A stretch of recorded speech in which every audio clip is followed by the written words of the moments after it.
السلام علیکم دوستوں، بسم اللہ الرحمن الرحیم۔ شروع اللہ کے نام سے جو بڑا مہربان اور رحم والا ہے۔ صرف 5 منٹ کا مدرسہ قرآن و حدیث کی روشنی میں اسلامی تاریخ۔ ربیع الاول، حضرت عیسیٰ علیہ السلام کا زندہ آسمان پر اٹھایا جانا۔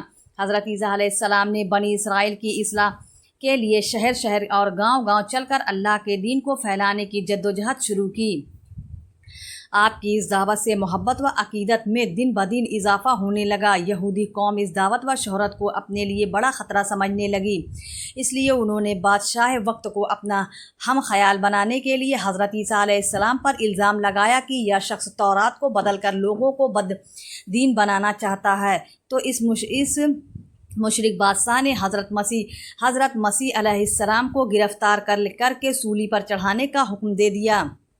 ایک مرتبہ آپ اپنے ہمراہ یعنی اہل ایمان کے ہمراہ ایک مکان میں جمع تھے اور قتل کے ارادے سے یہودیوں نے اس گھر کا محاصرہ کر لیا۔ سارے ہمراہی اپنی جان بچا کر بھاگے اور یہودیوں نے اپنے ایک آدمی کو انہیں قید کرنے کے لیے اندر بھیجا تو اللہ تعالیٰ نے پہلے ہی حضرت عیسیٰ علیہ السلام کو آسمان پر اٹھا لیا اور اندر جانے والے شخص کو حضرت عیسیٰ علیہ السلام کا ہم شکل بنا دیا۔ یہودیوں نے دھوکے میں اپنے ہی آدمی کو مسیح سمجھ کر سولی پر چڑھا دیا۔ حضور صلی اللہ علیہ وسلم کا معجزہ خط کی اطلاع دینا۔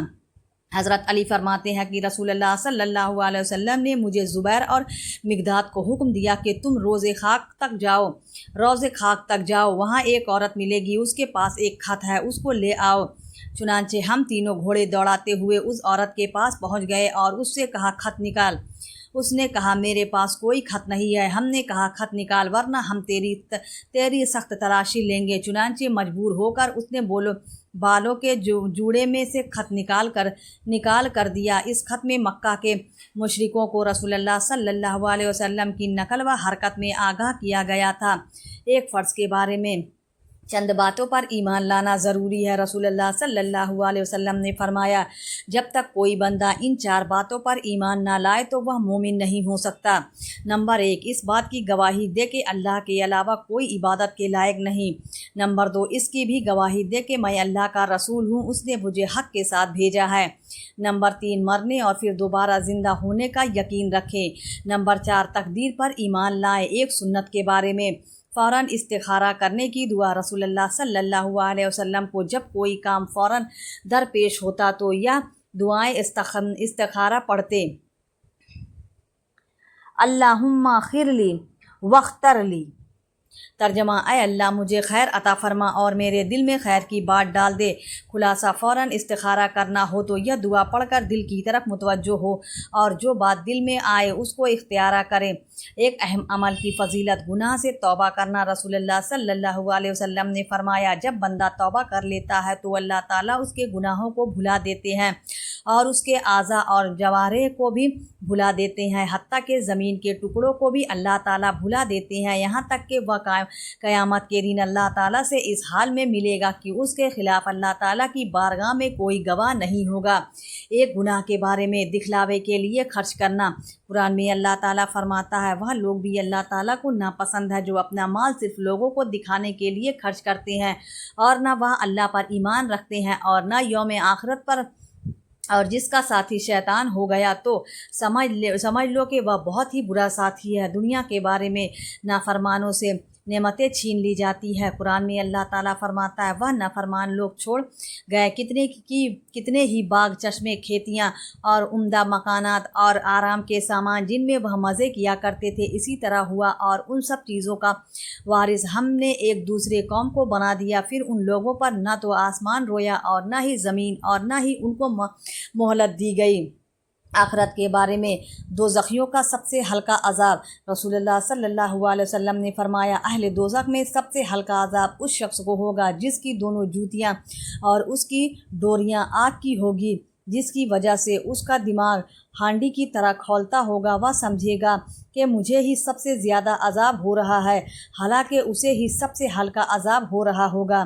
طب نبوی سے علاج۔ گائے کے دودھ کا فائدہ۔ رسول اللہ صلی اللہ علیہ وسلم نے فرمایا، گائے کا دودھ استعمال کیا کرو کیونکہ وہ ہر قسم کے پودوں کو چرتی ہے، اس لیے اس کے دودھ میں ہر بیماری سے شفا ہے۔ نبی صلی اللہ علیہ وسلم کی نصیحت۔ رسول اللہ صلی اللہ علیہ وسلم نے فرمایا، علم وراثت سیکھو اور دوسروں کو اس کی تعلیم دو، کیونکہ یہ آدھا علم ہے، یہ بھولا دیا جائے گا۔ امت سے سب سے پہلے اسی علم کو اٹھایا جائے گا۔ اسلامی تاریخ۔ حضرت عیسیٰ علیہ السلام کا آسمان سے اترنا۔ حضرت عیسیٰ علیہ السلام آسمان پر زندہ ہیں۔ وہ قیامت کے قریب دو فرشتوں کے کندھے پر سہارا لگائے دمشق کی جامع مسجد کی میرکی مینارے پر اتریں گے۔ لوگ آپ کو سیڑھی کے ذریعے نیچے اتاریں گے۔ فجر کی نماز امام مہدی کے پیچھے ادا کریں گے اور صلیب کو توڑ کر شرک کی جڑ ختم کر دیں گے۔ عیسائیوں کے اس باطل عقیدے کی تردید کریں گے کہ عیسیٰ علیہ السلام سولی پر چڑھ کر پوری قوم کے گناہوں کا کفارہ بن گئے ہیں۔ اس کے بعد خنزیر کو قتل کریں گے اور مسلمانوں کا لشکر لے کر دجال کو قتل کرنے کے لیے نکلیں گے۔ اس وقت وہ بیت المقدس کا محاصرہ کیے ہوئے ہوں گے۔ وہ حضرت عیسیٰ کو دیکھتے ہی جان بچا کر بھاگیں گے، مگر آپ اس کو بیت المقدس کے قریب باب لود پر قتل کر کہ پوری دنیا میں عدل و انصاف قائم کر دیں گے، جس کی وجہ سے مال و دولت کی کثرت ہو جائے گی، ظلم و ستم کا ایسا خاتمہ ہو جائے گا کہ بھیڑیا اور برکی کی ایک گھاٹ پر پانی پیئیں گے۔ آپ شریعت محمد کے مطابق زندگی گزاریں گے، شادی کے بعد اولاد بھی ہوگی، تقریباً 40 سال دنیا میں زندہ رہ کر وفات پائیں گے، اسلامی احکام کے مطابق تکفین ہوگی اور مدینہ منورہ میں حضور کے پہلو میں دفن ہوں گے۔ اللہ کی قدرت۔ زمین کی کشش۔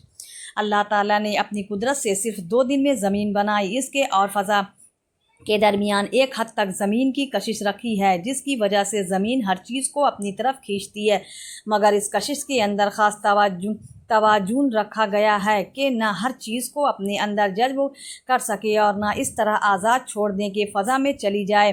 آخری مناسب انداز میں زمین کے اندر ہر چیز کو اپنی طرف کھینچنے کی صلاحیت کس نے پیدا کی؟ بلا شبہ اللہ تعالیٰ ہی نے اپنی قدرت سے اس کے اندر یہ کشش رکھی ہے۔ ایک فرض کے بارے میں۔ والدین کے ساتھ احسان کا معاملہ کرنا۔ قرآن میں اللہ تعالیٰ فرماتا ہے، تمہارے رب نے فیصلہ کر دیا ہے کہ اللہ کے علاوہ کسی اور کی عبادت نہ کرو اور والدین کے ساتھ احسان کا معاملہ کرو۔ ماں باپ کی خدمت کرنا اور ان کے ساتھ اچھا برتاؤ کرنا فرض ہے۔ ایک سنت کے بارے میں، ہر اچھے کام کو داہنی طرف سے کرنا۔ حضرت عائشہ فرماتی ہیں، رسول اللہ صلی اللہ علیہ وسلم کو جوتا پہننا، کنگھی کرنا، طہارت حاصل کرنا اور اپنے تمام اچھے کاموں کو داہنی طرف سے شروع کرنا پسند ہے۔ ایک اہم عمل کی فضیلت، مومنین کے لیے مغفرت مانگنا۔ رسول اللہ صلی اللہ علیہ وسلم نے فرمایا، جو شخص مومنین مرد اور مومنین عورتوں کے لیے مغفرت طلب کرتا ہے، اللہ تعالیٰ اس کے لیے ہر مومن مرد اور مومن عورت کے عوض سے ایک نیکی لکھ دیتے ہیں۔ نمبر 1، گناہ کے بارے میں کسی کی زمین نہ حق لینا۔ رسول اللہ صلی اللہ علیہ وسلم نے فرمایا، جس نے کسی کی ناجائز طور پر معمولی سی زمین لی تو اسے کو ساتوں زمین کا طوق پہنایا جائے گا اور اس کی فرائض و نوافل عبادتیں قبول نہ ہوگی کہ جس کے بدلے اس کے گناہ معاف ہو جائیں۔ دنیا کے بارے میں، دنیا کی مثال۔ رسول اللہ صلی اللہ علیہ وسلم نے فرمایا، میرا دنیا سے کوئی واسطہ نہیں، میری اور دنیا کی مثال سے بالکل اس مسافر کی سی ہے جو سخت گرمی میں کسی پیڑ کے سائے میں آرام کرے اور پھر اسے چھوڑ کر چل دے۔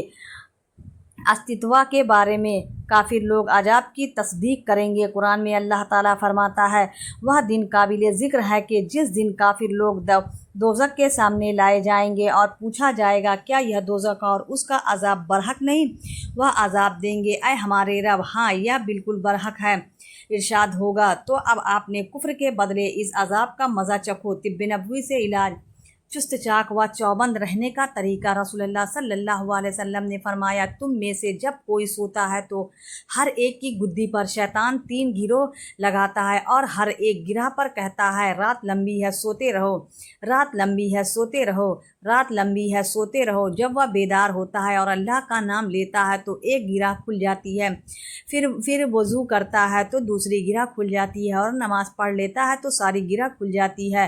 چنانچہ صبح کے وقت چست چاک و چوبند اور خشک مزاج ہوتا ہے، ورنہ منحوس اور سست رہتا ہے۔ قرآن کی نصیحت۔ قرآن میں اللہ تعالیٰ فرماتا ہے، اے ایمان والو، انصاف پر مضبوطی سے قائم رہو اور اللہ تعالیٰ کے لیے سچی گواہی دو، اگرچہ یہ گواہی خود تمہارے یا تمہارے